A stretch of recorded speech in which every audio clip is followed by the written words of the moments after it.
इचलकरंजी शहर स्वच्छ सुंदर दिसावं आणि खड्डेमुक्त व्हावं या उद्देशानं महापालिकेच्या वतीनं शहरात नवीन रस्ते करण्यात येत आहेत. त्यानुसार तांबे परिसरात असणाऱ्या पाण्याच्या टाकीजवळ 4 दिवसांपूर्वी नवीन रस्ता करण्यात आला होता. पण रस्ता केल्यानंतर पुन्हा तो पाण्याच्या पाईपलाईनसाठी खोदण्यात आलाय. त्यामुळे नागरिकांमधून संताप व्यक्त होऊ लागलाय. रस्ता करण्यापूर्वी पाण्याच्या पाईपलाईनची दुरुस्ती का केली नाही असा सवाल उपस्थित होतोय. अगोदरच महापालिकेकडून खड्डेमुक्त इचलकरंजी कधी होणार असा सवाल केला जात होता.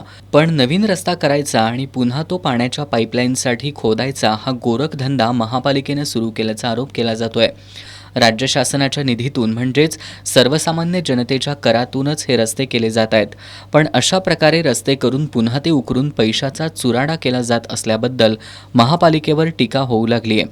यामुळे इचलकरंजी महापालिकेचा भोंगळ कारभार चव्हाट्यावर आलाय.